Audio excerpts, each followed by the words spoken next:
So, what does archival mean? Archival means that your materials will last a long time.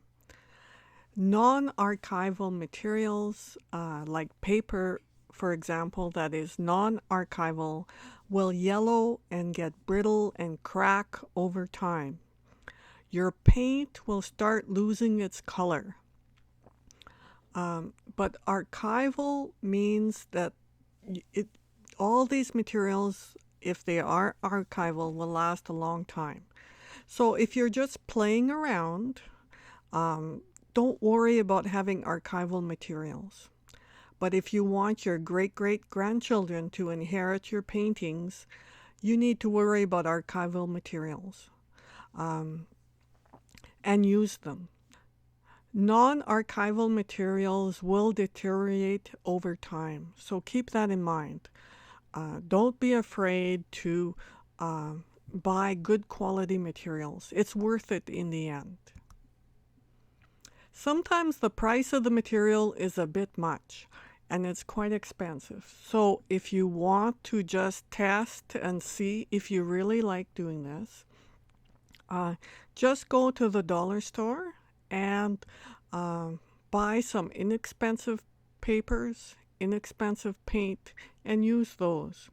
You can also get canvases there, but keep in mind that you're not going to make the perfect painting every time.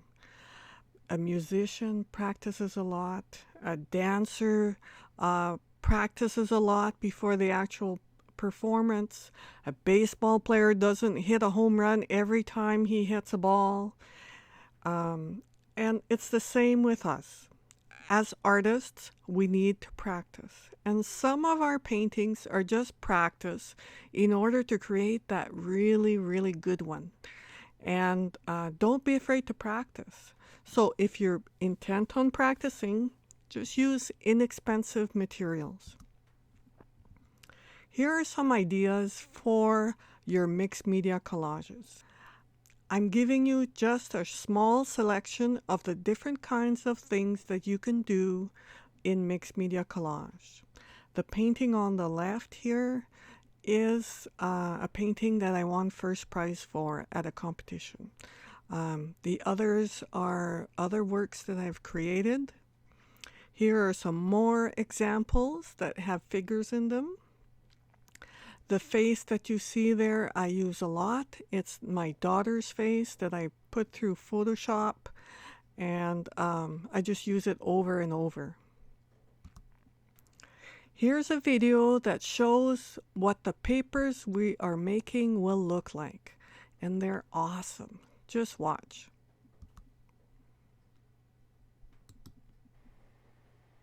Hi, welcome to Mixed Media Collage. Many kinds of papers. This is the really fun part, where you get to see the kinds of papers you're going to create. See the variety of textures that happen. Now, I'm going to show you how all this happens. So basically, you paint one side of the paper, and the other side of the paper touches the plastic. Here I use different colored paint from a leftover painting, and that's the side I painted. Now, sometimes there are more modest, more uh, kind of quiet papers, and that's one. And here's the other side. That's the side that I painted. Now, this paper is bolder. See how the colors have blended, but some of the bright color still stays there. On the other side, the side that touched the plastic, you have all these textures where the colors blended in the crackle of the paper, all the wrinkles. Where there's big wrinkles like this one, sometimes you're left with white parts. Here's another modest paper. Very, very quiet. Good for landscape, very soft. And on this side, you have the textures.